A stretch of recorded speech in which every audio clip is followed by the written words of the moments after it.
mpamonjeko mideranao ao mideranao tokoa mandray anao any pamela eloko matoky anao ka de nandratrany fe asandratroavo ianaranao Jesosio asandratroavo Kristi tompotsy de rainy ianao ilay mpanjaka anao avoko ny fanjaka asandratroavo ny anaranao Jesosio asandratroavo Kristi tompotsy de rainy ianao ilay mpanjaka anao avoko ny fanjakana asandratroavo ny anaranao Jesosio asandratroavo Kristi tompotsy de rainy ianao ilay mpanjaka anao avoko ny fanjakana anao avoko ny fanjakana anao avoko ny fanjakana. Jereo Henoi Hiaino Boky fahavalo Asan'ny fanahy masina Teny fampidirana Miarahaba ho anareo ry namako tiako ny anambara aminareo ny an'ny fanahy masina ilay Andriamanitra velona rehefa mihaino ny kasety ianareo dia jereo ny sary ao amin'ny boky volomparasy avadino sary manaraka rehefa maheno feo famantarana.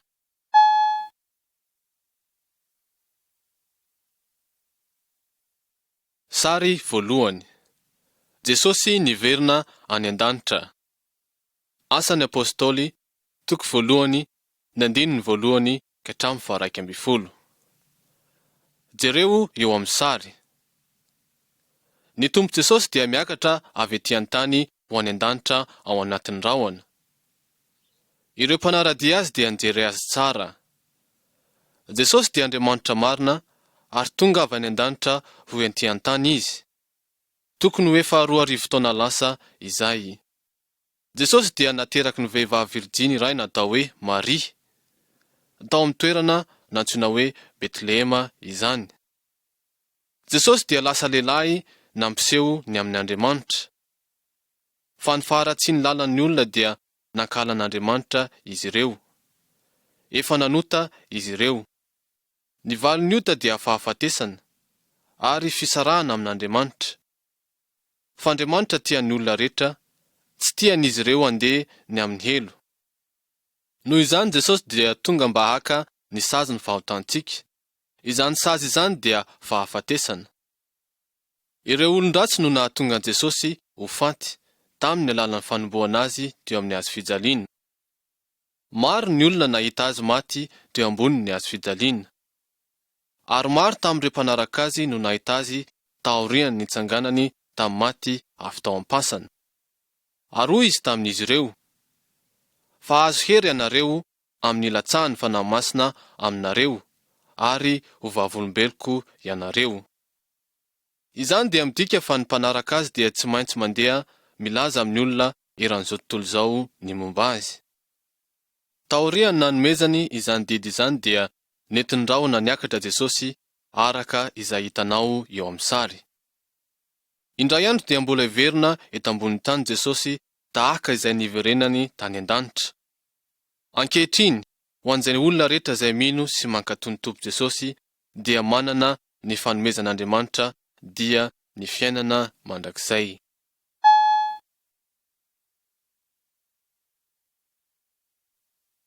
Sary faharoa. Ny fanahy masina tonga tahaka ny afo.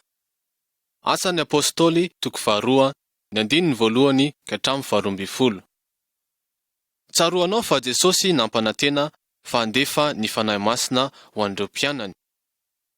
Taorian'ny nandehanan'i Jesosy tany an-danitra dia nifanaraka ireo mpianany fa hivavaka miaraka ao amin'ny trano iray. Ary avy eo ny fanahy masin'Andriamanitra tonga tamin'izy ireo. Ary nisy feo tonga tampoka avy any an-danitra, toy ny rivotra mahery mifofofofo.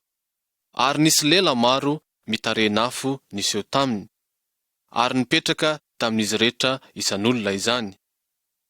Ary samy feno ny fanahy masin'Andriamanitra izy rehetra, ka dia niteny tamin'ny fiteny maro samihafa ny amin'ny hatsaran'Andriamanitra. Jesosy dia manatanteraka mandrakariva araka izay efa nampanantenainy, ka nandefa ny fanahy masina izy ho an'izay rehetra mino sy mankatoa azy.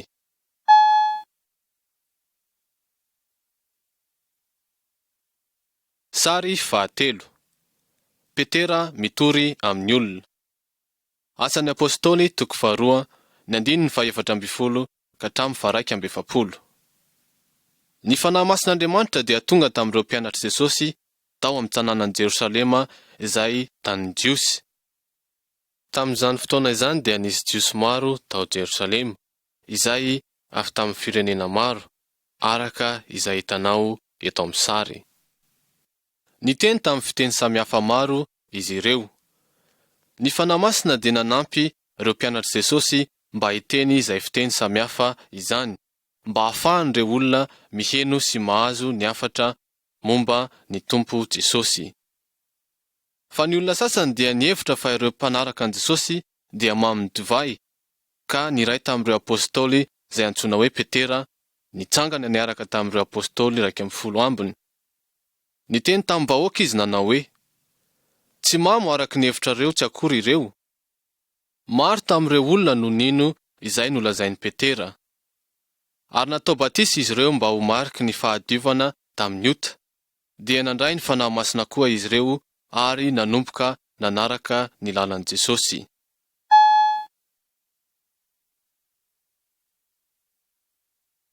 Sary fahaefatra. Ny fiangonana kristianina voalohany. Asan'ny apôstôly toko faharoa, ny 12 ka hatramin'ny 17, ary Korintianina voalohany, ny 1:12. Maro tamin'ireo olona tao Jerosalema no nahatoky an Jesosy ary tonga mpanaraka azy. Ireo olona ireo izay efa nahazo ny fanahy masin'Andriamanitra dia niaraka nivory matetika, tahaka ny fianakaviana lehibe iray, ary izany no niandohan'ny fiangonana kristianina. Taty aoriana dia nantsoina hoe kristianina izy ireo. Ny fampizara ny fananan'izy ireo ary koa ny fampiahy. Isan'andro izy ireo dia nandeha tao an-tranon'Andriamanitra lehibe tao Jerosalema, izay nantsoina hoe tempoly.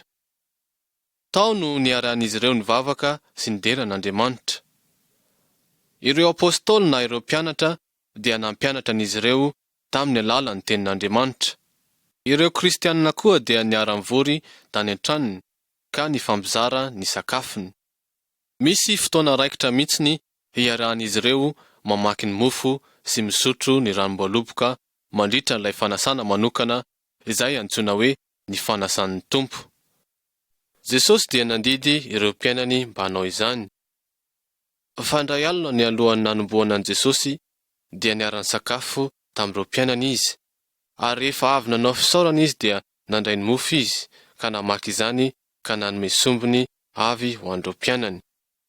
Ny mofo dia mariky ny fahatsiarovana fa ny tenan'i Jesosy dia potipotika teo amin'ny hazo fijaliana ho an'izy ireo. Toy izany koa, Jesosy dia nandray ny kapoaka nisy divay ary nanome izany ho an'ireo mpiainany mba ho sotroiny. Ny fisotroana dia nampatsiahy azy ireo ny ranon Jesosy izay alatsaka ho an'izy ireo eo amin'ny hazo fijaliana. Jesosy nandidy ny mpiainany mba hanao izany mba ho fahatsiarovana azy. Noho izany izay olona rehetra mahatoky sy mihina ny Tompo Jesosy Kristy dia mila mitazona ny fanasan'ny Tompo, satria tenin'Andriamanitra manao hoe, Fa na oviana ianareo no mihinana itony mofo itony sy misotro amin'ny kapoaka, dia manambara ny fahafatesan'ny Tompo ianareo mandra-piaviny indray.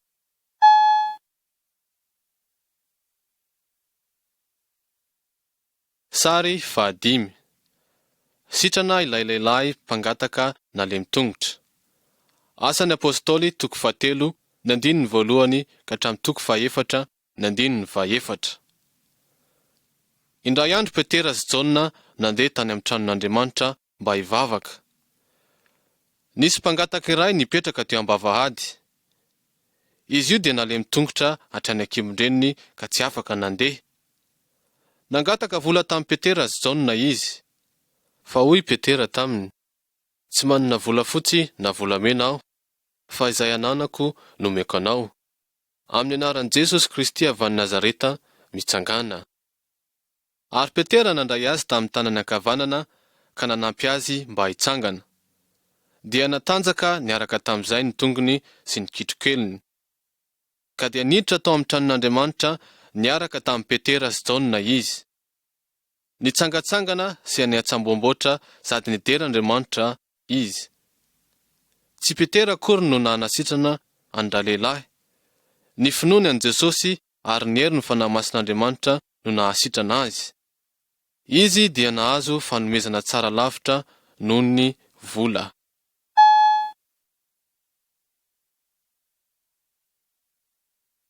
Sary 6. Ilay lehilahy iray sy ny vadiny izay nandainga.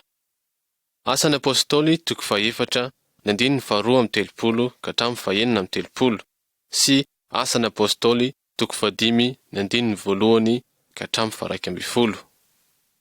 Lehilahy iray nantsoina hoe Barnabasy nivarotra ny taniny ary nanome ny volany ho an'ny fiangonana mba hanampiny ny mahantra.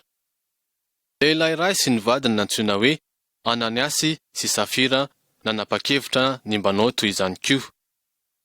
Fa Ananiasy kosa nanafina ny sasany tamin'ireo vola mba ho azy sy ny vadiny.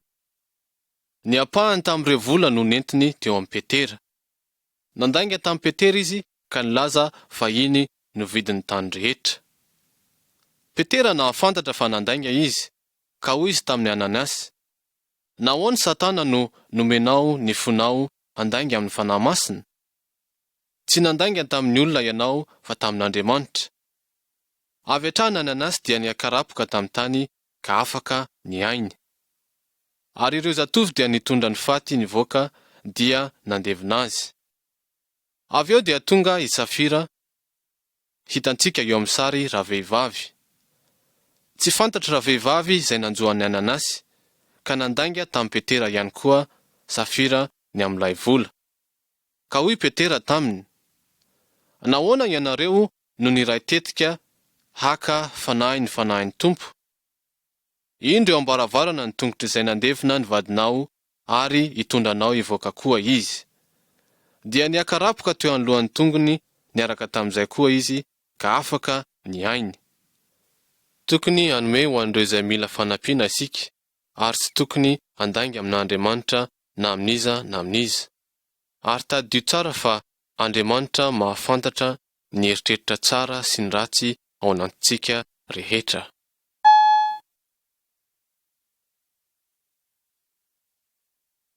Sary 7. Novonoina Stefana. Asan'ny Apôstôly 1:1 ka hatramin'ny 8:13. Jereo fa misy lehilahy ratsy fanahy mitorabato ny lehilahy iray nantsoina hoe Stefana. Izy dia nanompo ho amin'ny fitondram-piangonana mba hanampy ireo olona mantra tao Jerosalema. Izy dia nampianatra ny tenin'Andriamanitra tamin'ny mpasahiana ary nanao fahagagana maro tamin'ny herin'ny fanahy masina. Ny sasany tamin'ireo jiosy dia nanohitra azy. Nentin'izy ireo teny amin'ny fitsarana Stefana ary nananganany vavolombelona mandainga, fa izy dia niteny ratsy an'Andriamanitra sy nanohitra ny teniny. Fa Stefana kosa dia tsy natahotra satria Andriamanitra dia nanome azy hery tamin'ny alalan'ny fanahy masina. Ary Stefana nilaza tamin'ireo jiosy fa izy ireo no namono an'i Jesosy izay tonga mba hanome ny olona fiainana mandrakizay. Nitezitra mafy noho izany ireo jiosy ka nentiny nivoaka ny tanàna Stefanina. Dia ahitany izy ireo no nanomboka nitora-bato azy. Raha mbola teo ampitoram-bato azy ireo dia nivavaka toy izao izy: "Ry Jesosy Tompo, raiso ny fanahinko." Dia nandohalika izy ka nanao hoe, "Tompo, azo atao velona anie izao ota izao." Ary dia nodimandry izy. Ireo izay olona nitora-batany Stefanina dia nametraka ny akanjony avy eo teo an-tongotry ilay tanora mpitondra jiosy nantsoina hoe Saoly. Izy koa dia nankasitraka ny fahafatesany Stefanina. Ankehitriny izay rehetra dia hanome voninahitra ny Tompo Jesosy dia ho enjehiny ny olon-dratsy. Fa Andriamanitra sy ny fanahy masiny dia tsy andahoan'izy ireny, eny fa na dia hamono azy aza ny olona.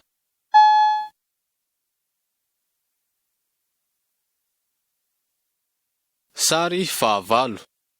Ilay Etopiana teny an-dalana. Asan'ny Apôstôly toko 9 ny andininy 4 ka hatramin'ny 9. Asan'ny Apôstôly toko 9 ny andininy 4 ka hatramin'ny 7.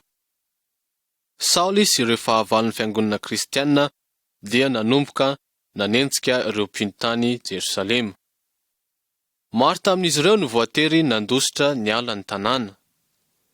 Nisy lehilahy iray nantsoina hoe Filipo nandeha tany amin'ny tany Samaria. Nampianatra ny olona tany ny momba ny vaovao mahafaly ny amin'ny Jesosy sy ireo mpino maro izy. Avy eo Andriamanitra tamin'ny alalan'ny anjely no nitenenany an'i Filipo mba handeha amin'ny lalan'efitra avy any Jerosalema ka hatrany Gaza. Filipo nankatoan'Andriamanitra. Eto amin'ity sary ity isika dia mahita lehilahy iray manana ny maha-izy azy izay avy any amin'ny tany ny Etopia. Nandeha tamin'ny kalesiny izy ary namaky ny tenin'Andriamanitra ny amin'ny olona iray izay nijaly noho ny tsy fahamarinana izy. Saingy io Etopiana io dia tsy nahazo ny dikan'izany. Ny fanahin'Andriamanitra nilaza tamin'i Filipo mba handeha ho eny amin'ilay kalesa. Ary Filipo niazakazaka nankeo aminy dia nandray azy namaky ny teny. Dia nanomboka nanazava tamin'ilay Etopiana izy ny momba ny Tompo Jesosy izay noirahan'Andriamanitra. Ilay Etopiana ihany koa dia tia hanaradia an Jesosy. Raha mbola nandeha teny an-dalana, niaraka izy ireo dia hoy izy tamin'i Filipo, "Indro rano, ka inona moa no misaka anay tsy atao batisa?" Ary Filipo nanao batisa ilay Etopiana izay nandeha niverina tany amin'ny fireneny tamin'ny fivaliana lehibe tokoa. Fa Filipo dia mbola nitoy-nitory ny vaovao mahafaly tamin'ny tanàna maro. Tahaka ny Filipo, isika ihany koa dia mila mankatoa sy miteny amin'ny hafa ny amin'ny Jesosy, mba hahafahan'izy ireo mametraka fitokisana aminy sy hanana ny fiainana mandrakizay.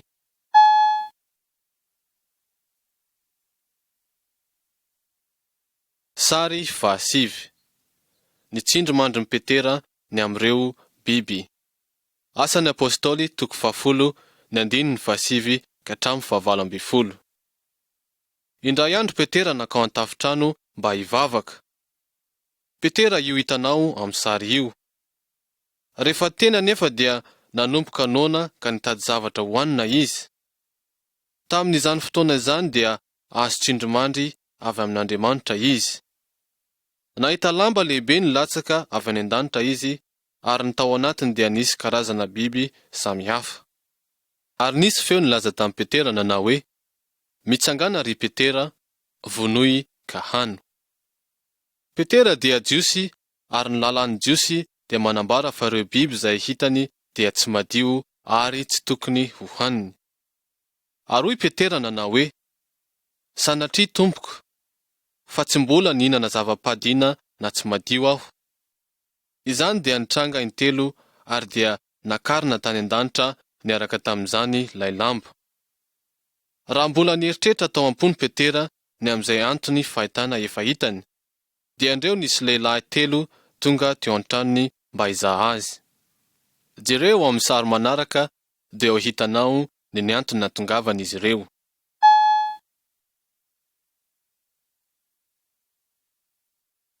Sary 10. vaovao mafaly ho an'ny firenena rehetra. Asan'ny Apôstôly 10:1 ka hatramin'ny 20. Raha vao vita ny vavaky Petera dia tonga ireo lehilahy telo mba hitady azy. Izy ireo dia avy amin'ny tanàna hafa izay nirahan'ny lehilahy iray antsoina hoe Kornelio. Kornelio dia mpitondra ny tafika Romanina izay te hanome voninahitra n'Andriamanitra. Ny anjelin'Andriamanitra nanambara azy mba hitady an'i Petera. Ny Jiosy dia manasokajy ny Romana ho tsy madio. Andriamanitra dia mandray ny olona rehetra avy amin'ny firenena samihafa izay matahotra azy ary manao ny marina. Ary Petera dia nandeha niaraka tamin'ireo lehilahy mba ho any amin'ny tranon'ilay miaramila Romanina. Nitsena azy Kornelio ka niankohaka teo amin'ny tongony sady nitsaoka azy. Fa Petera nanao taminy hoe, mitsangana fa izaho dia olona ihany. Ahoana moa no nampahalalanareo ahy? Kornelio nanambara an'i Petera ny amin'ilay anjely. Ary avy eo Petera nanambara tamin'i Kornelio ny amin'i Jesosy, izay mampiseho ny olona ny amin'Andriamanitra. Kornelio sy ny fianakaviany dia nino an'i Jesosy sy nandray ny fanahin'Andriamanitra ka lasa mpanompon'i Jesosy. Andriamanitra dia tia ny olona rehetra, na inona fomba fiteniny, na foko na volonkodiny. Jesosy dia tsy tonga mba hamonjy ny Jiosy irery ihany, tiany ny hanome ny olona rehetra ny fiainany mandrakizay. Tiany ny firenena rehetra mba hatonky sy hanompo azy.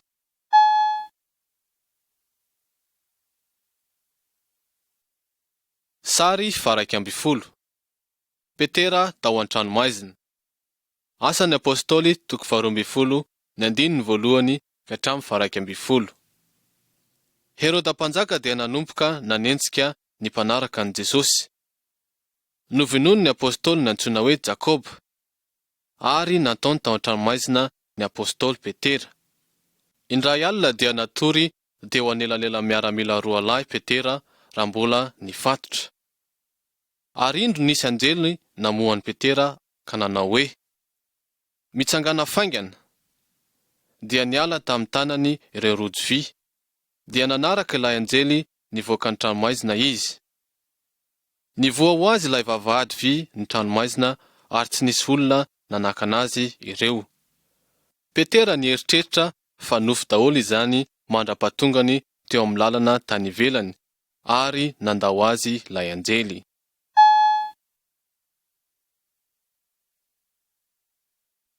Sary 12. Petera sy ny vavak'ireo namany. Asan'ny Apôstôly 12:12 ka hatramin'ny 17. Raha vao tafavoaka ny tranomaiziny Petera dia namantana tany an-trano Maria, reny ny ray tamin'ireo Apôstôly. Maro tamin'ireo mpino ny tao tamin'io alina io. Izy ireo dia nivavaka ho an'i Petera. Petera nandondona teo amin'ny varavarana ary ny mpanompo vavy iray nantsoina hoe Roda namoha izany.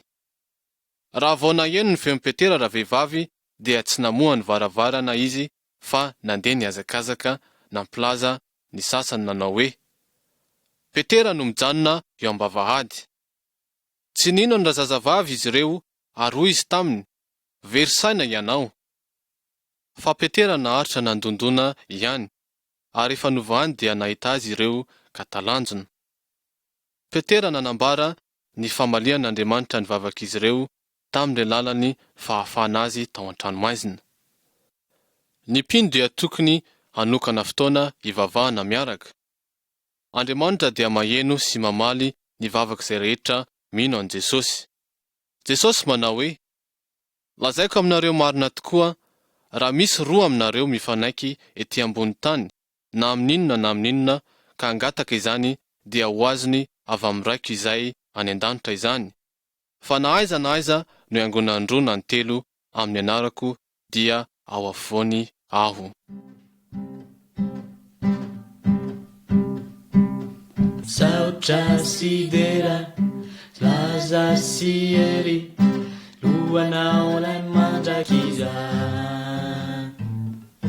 Ny olon-drehetra sy ny tontolo, miondrika eo ana natrehana erantany sy lanitra de ambara fa tompony voninahitra anao misandratra mandrakizay raha eo ny fanjakanao tsy ola ray mandrakizay saotra sy dera laza sy ery ho anao ray mandrakizay ny olondrehetra sy ny tontolo ondrikeo anatrehana erantany sy lanitra de ambara fa tompony voninahitra ianao misandratra mandrakizay raha eo ny fanjakanao tsy ola ray mandrakizay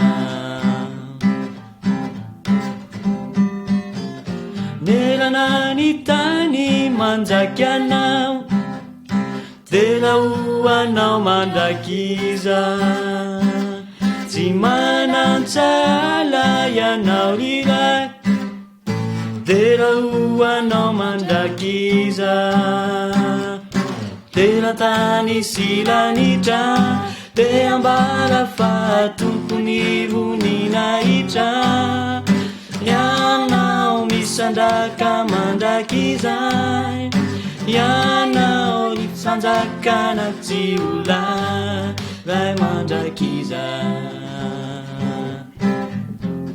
ray mandrakizay ray mandrakizay. Boky fahavalo ny tantaran'i Saoly. Teny fampidirana. Eto amin'ireto sary ireto dia ambaranay aminao ny amin'ny lehilahy antsoina hoe Saoly. Izy dia nanatrika ny fatin'i Stefanina. Saoly dia nanapa-kevitra mba handeha any amin'ny tanàna atao hoe Damaskosy. Te hisambotra ireo mpino-tany izy. Teny an-dalana dia nisy zava-mahagaga nitranga. Jereo eo amin'ny sary.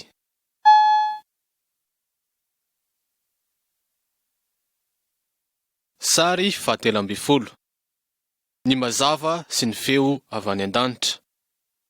Asan'ny apôstôly 9:1-9. Nisy hazavana lehibe nitselatra avy any an-danitra ary dia nianjera tamin'ny tany i Saoly. Nisy feo niteny taminy nanao hoe, Saoly, Saoly, nahoana ianao no manenjika ahy? Saoly nanao hoe, iza moa ianao tompoko? Ary ilay feo nanao hoe, izao ny Jesosy izay noenjehinao.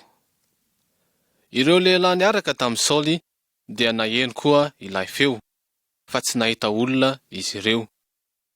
Ary nitsangana i Saoly saingy jamba izy. Ireo lehilahy dia nitantana azy tamin'ny tanany mba ho any amin'ny tanin'i Damaskosy. Nandritra ny 3 andro no nahajaban'i Saoly. Tsy nihinana no sady tsy nisotro izy. Saoly dia nampijaly mafy ny mpanaraka an'i Jesosy. Andriamanitra dia afaka manova na iza. Henoy ny zavatra mitranga taorian'izany.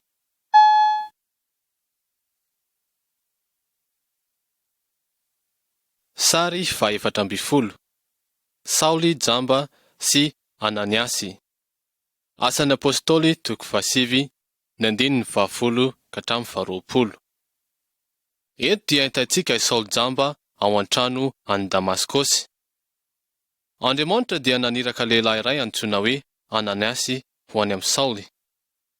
Ananiasy dia mpino no sady mpanaraka an'i Jesosy Kristy. Fantany fa Saoly dia nahavita zavatra mahatsiravina tamin'ireo mpino tany Jerosalema.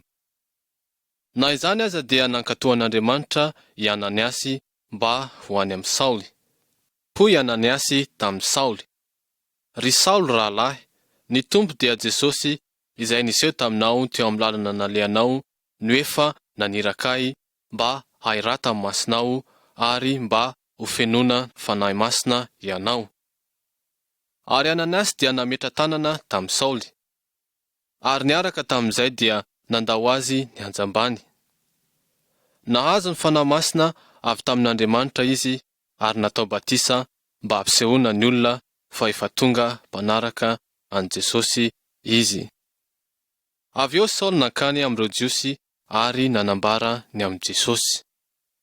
Tahaka ny Ananiasy dia mila isika mankatoa an'Andriamanitra ary tsy hatahotra ny olona. Ary dia ampiasantsika Andriamanitra mba hilaza amin'ny hafa ny fomba atao mba ho voavonjy.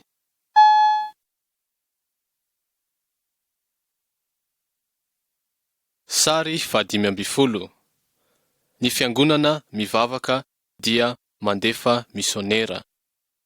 Asan'ny Apôstôly 2:20, ny 15:20 sy ny 19:20, ary asan'ny Apôstôly 3:17, ny 1:1-7.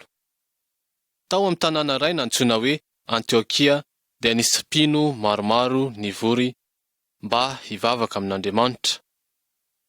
Ireo olona ireo no fiangonana tao Antiokia. Izy ireo dia nantsoina hoe Kristianina. Saoly dia niaraka tamin'i Barnabasy mba hampianatra ny olona tany. Indray andro ny mpitondra ny fiangonana dia nifatihanina sy nivavaka niaraka. Ary ny fanahy masina dia niteny tamin'izy ireo nanao hoe, atokany ho ahy Barnabasy sy Saoly hanao ny asa izay efa niantsoka azy. Andriamanitra dia tian'i Saoly sy Barnabasy mba handeha any amin'ny olona mbola tsy naheno ny momba an'i Jesosy. Hitanao eo amin'ny sary fa Saoly sy Barnabasy dia mandohalika. Ireo mpitondra fiangonana dia mametraka ny tanany amin'izy ireo ary nivavaka ho azy. Avy eo dia nalefan'izy ireo Saoly sy Barnabasy mba hampianatra ny olona ny vaovao mahafaly momba an'i Jesosy, izay any amin'ny toerana lavitra miala amin'ny Antiokia. Jesosy nanao hoe, mandehanany amin'izao tontolo izao ianareo ary mitoria ny filazantsara amin'ny firenena sy ny olona rehetra. Mbola miantso ny olona amin'ny fiangonan'Andriamanitra mba handeha hivoaka mba hitory ny filazantsarany ho an'ny olona rehetra. Ny mpinona ny fiangonana dia tokony hivavaka ho an'izy ireny ary manohana azy ireny ka mandefa azy.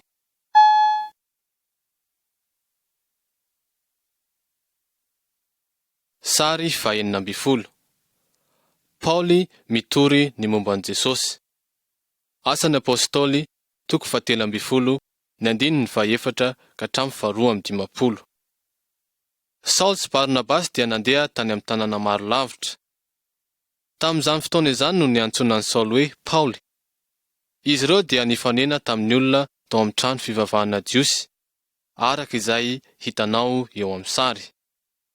Ary nampianatra an'izy ireo izy nanao hoe, ny Andriamanitry ny Jiosy no nifidy ireo raintsika ary nanao azy ireo firenena lehibe. Izy dia nanome azy ireo mpaminany lehibe sy mpitondra ary mpampianatra. Efa nambaran'izy ireo ny amin'ilay iray izay ho avy mba hamonjy amin'ny fahotana. Izy dia ny Tompo Jesosy Kristy. Rehefa tonga tetỳ an-tany Jesosy dia maro tamin'ireo Jiosy no tsy nino azy. Tsy fantatra izy ireo hoe iza moa izy, ary izy ireo dia tsy nety nanompo azy, izay efa nirahan'Andriamanitra. Paoly sy Barnabasy ihany koa dia nampianatra ny olona fa Jesosy dia tsy nanao zavatra ratsy, saingy mbola novonoina izy. Andriamanitra dia nanangana azy tamin'ny maty, ary tsy ho faty intsony izy. Ankehitriny kosa, izay rehetra mametraka fahatokiana amin'i Jesosy dia raisina ka ho tonga marina miaraka amin'Andriamanitra. Saingy ireo izay miahiahy sy miomey ny amin'ny fahamarinan'Andriamanitra kosa dia ho fahaizan'Andriamanitra. Maro tamin'ireo Jiosy ary ny olona avy tamin'ny firenen-kafa dia nino ny fanambarana, ary fiangonana maro no niforona. Saingy ny sasany kosa dia tsy nety nino. Ny olona dia tsy hino antsika foana rehefa miteny aminy ny momba an'i Jesosy isika, fa Andriamanitra dia tia ny olona rehetra mba haheno ary mba hino ny filazantsara momba an'i Jesosy ka ho voavonjy.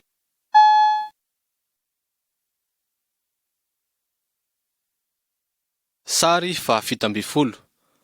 Andriamanitra mitarika an'i Paoly indray.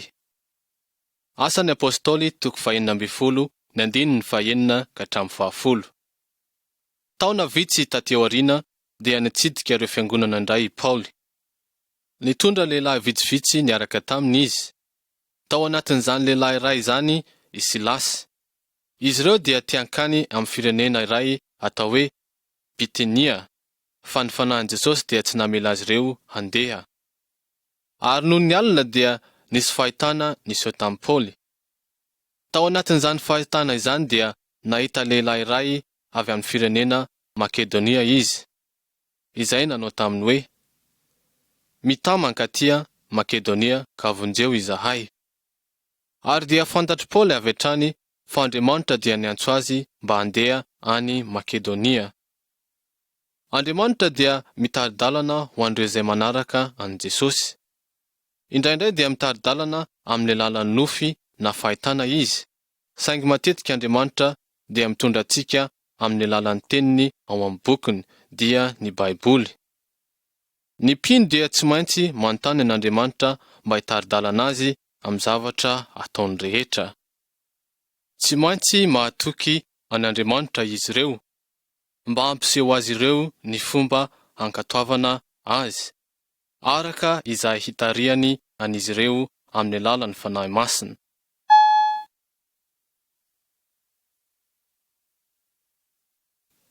Sary fahavalo amby folo. Paoly sy Silasy tao amin'ny horohoron-tany. Asan'ny apôstôly toko fahaenina amby folo, ny andininy fahaenina amby folo ka hatramin'ny fahadimy amby telopolo. Paoly sy Silasy dia nankatoan'Andriamanitra ary nandeha tany Filipy tany Makedonia. Tany no nampianaran'izy ireo ny olona ny momban'i Jesosy. Tamin'ny anaran'i Jesosy Kristy no namohan'izy ireo ny fanahy ratsy tamin'ny zazavavy iray. Izany dia nahatonga ny olona ho tezitra, ary Paoly sy Silasy dia voakapoka sy nalefa tany an-tranomaizina. Tamin'ny sasakalina dia nivavaka izy ireo ary nanao hira fiderana ho an'Andriamanitra tao amin'ny fonja.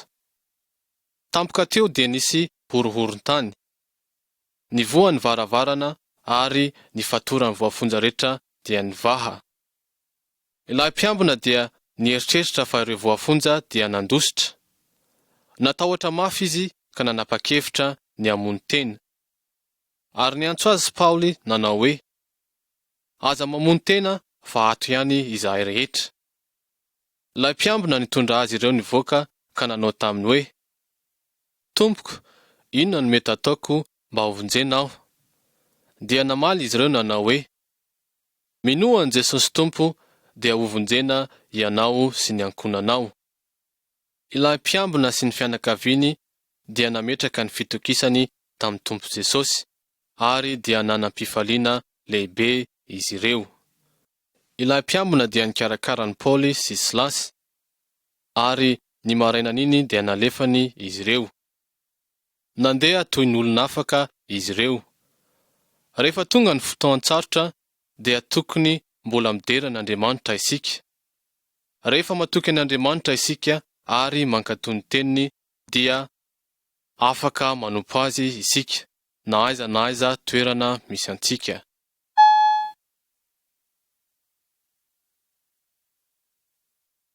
Sary fahasivy amby folo. Paoly sy ilay alitara ho an'ilay Andriamanitra tsy fantatra. Asan'ny apôstôly toko fahafito amby folo, ny andininy fahaenina amby folo ka hatramin'ny fahaefatra amby telopolo. Ny tanàna ny Atena dia feno sampy. Ny olona dia nivavaka tamin'ny andriamanitra maro isan-karazany. Eto amin'ity sary ity, Paoly dia mijery an'ilay alitara. Ny zavatra voasoratra teo amin'io dia hoe, ho an'izay andriamanitra tsy fantatra. Ireo lehilahy tao an-tena dia te mba hafantatra ny zavatra nampianarin'i Paoly. Ka hoy izy tamin'izy ireo, ry lehilahy ateniana, hitako fa fantra-pivavaka amin'ny andriamanitrareo indrindra ianareo. Raha nandeha teo amin'ny tanànanareo aho dia nahita alitara misoratra hoe, ho an'izay andriamanitra tsy fantatra. Tiako ny manambara aminao ny amin'ity andriamanitra ity izay tsy fantatrao. Paoly dia nilaza tamin'izy ireo fa afaka mianatra mba hafantatra ilay Andriamanitra tokana izay ao am' Jesosy Kristy. Ary ny sasany tamin'ireo dia nino azy. Jesosy dia tonga indray mba hitsara ny tsirairay. Izy no ilay mpamonjy tokana, tsy misy andriaman-kafa na fombafomba-pivavahana izay afaka mamonjy ny olona amin'ny fahotana. Tahaka an'i Paoly, andeha isika mba hafatra-po hatoky an'ny Tompo Jesosy Kristy. Aoka isika tsy hatahotra mba hilaza ny olona sasany momba azy, mba hahatonga an'izy ireny hanompo azy ihany koa.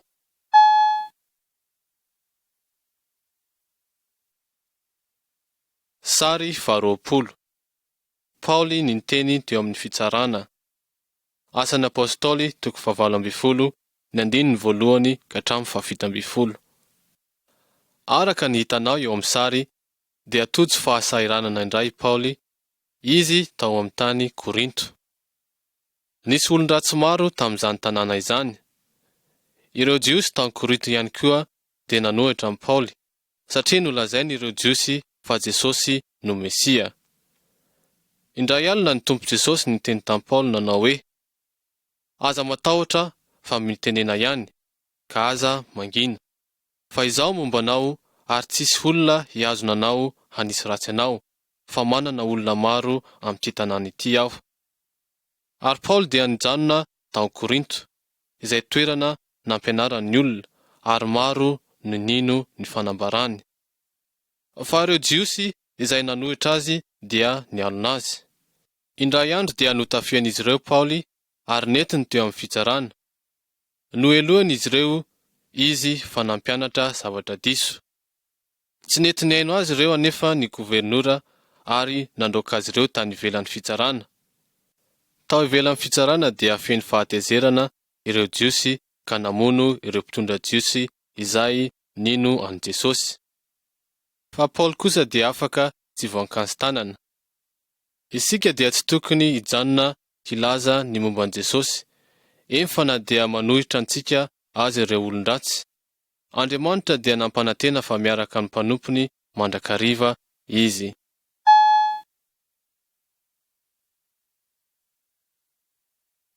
Sary 20.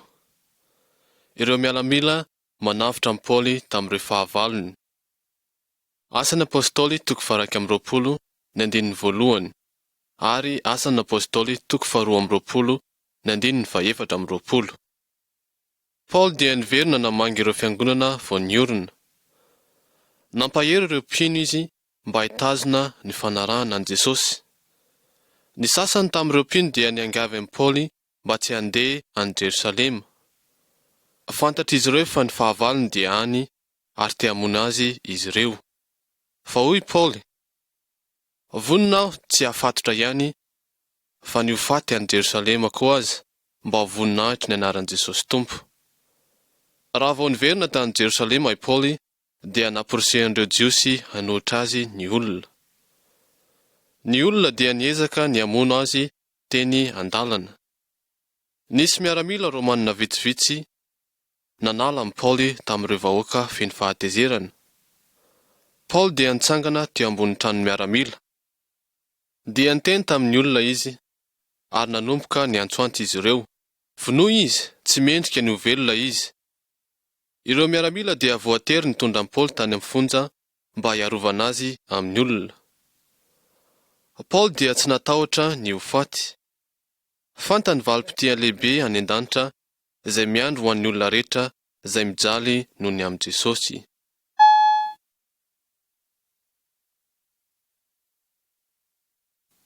Sary 20. Paoly mitory tamin'ireo olona manana ny maha izy azy, dia ny gobernora, ny mpanjaka ary ny mpanjaka vavy. Asan'ny Apôstôly 17 ny 1:12 ary ny 1:15 sy ny 1:19. Ny sasany tamin'ireo Jiosy dia nitetika ny hamono an'i Paoly. Fa ny Tompo Jesosy dia nitranga tamin'i Paoly ka nanao hoe, matokia fa tahaka ny nambaranao ahy tany Jerosalema no hanambaranao ahy any Roma koa. Ireo mpitondra Jiosy dia nanameloka an'i Paoly mialohan'ireo gobernora Romanina Ary nentin'izy ireo Paoly mba ho any amin'ny Agripa, mpanjakan'ny Jiosy. Hitanao daholo izy ireo eo amin'ny sary. Paoly dia tsy natahotra na iza na iza.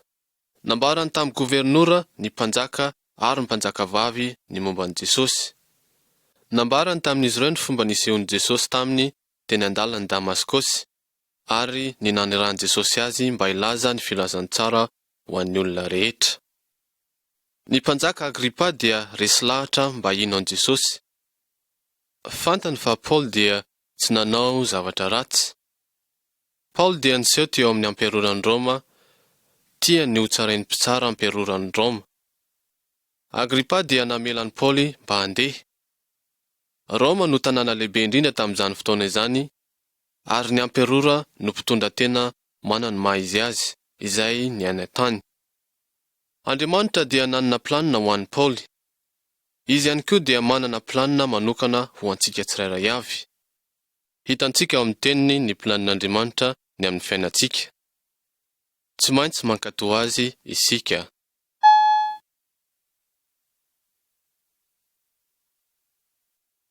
Sary 20.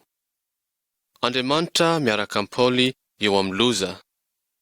Asan'ny apôstôly 7:20, nandiny 17 ka hatramin'ny 4:40. Ireo miaramila dia nitondra Paoly tany Roma niaraka tamin'ireo voafonja hafa. Voatery nandeha sambo kely izy ireo mba hiampita ny ranomasina. Nandritra ny 40 andro, ny sambo dia tratran'ny rivo-doza. Ny olona tao anaty sambo dia nieritreritra fa ho faty izy ireo. Ny anjelin'Andriamanitra niteny tamin'i Paoly nanao hoe, aza matahotra ry Paoly, fa tsy maintsy hijoro eo anatrehan'ny amperora ianao, ary Andriamanitra dia hamonjy ny ainao sy ny olona miaraka aminao. Fotoana fohy taorian'izany dia nanakaiky ny tany ny sambo, ary ilay sambo dia nanomboka vaky teny amin'ny rano marivo. Ireo olona dia nitsambikina tany an-dranomasina. Ny sasany dia afaka nilomano, ny sasany nihazona nipotiky ny sambo. Izy rehetra ireo dia voavonjy tonga teny an-tanety. Avy amin'ny alalan'izany no ianarantsika fa Andriamanitra dia manana asa ho antsika ho atao, ary izy dia mahery mba hanafaka antsika amin'ny loza.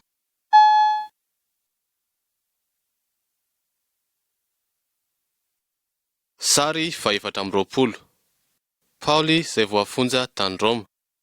Asan'ny apôstôly 9:20, nandiny 1:12 ka hatramin'ny 1:30.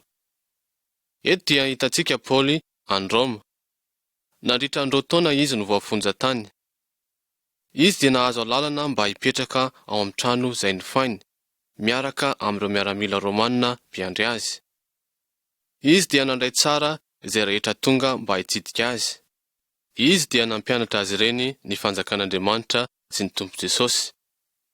Paoly dia nanoratra taratasy mba hampianatra ireo fiangonana, izay notsidiany mialohan'ny nahavoasambotra azy. Izany taratasy izany dia ao amin'ny Baiboly ary ho an'ny olona rehetra izay te mba hianatra ny lalan'Andriamanitra. Paoly dia nijaly tokoa noho ny amin'i Jesosy. Matetika izy no voavono na voatora-bato ary nona sy tsy nisy trano hipetrahana. Tamin'ny farany dia novonoan'ireo Romanina izy, fa Paoly nanoratra ny amin'ny mpino rehetra nanao hoe, izaho mahalala fa na fahafatesana, na fiainana, na inona tsy misy mahatsaraka antsika amin'ny fitiavan'Andriamanitra, izay eo amin'ny Kristy Jesosy Tompontsika. Andriamanitra dia manome hery ny mpino rehetra, izay manompo ny Tompo sy ny mpamonjy Jesosy Kristy. Andeha isika hanome ny fiainantsika ho an'ny Tompo Jesosy. Andeha isika hanompo azy ary hanaparitaka ny teniny mba hahafahan'izao tontolo izao mahafantatra fa Jesosy dia manome fiainana mandrakizay izay avy amin'Andriamanitra.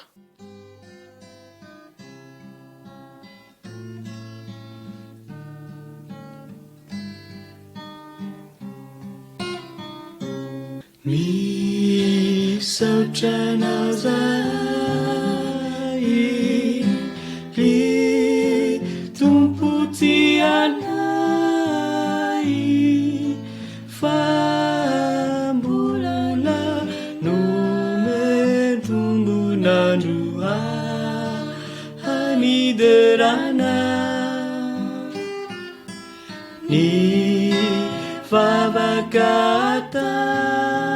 fabakatauna kini naminau falei betuku fitiavanau ni panumpuna erilei betuku anai ni mi vavakaminau kuampini ulungatakamina ni faswavana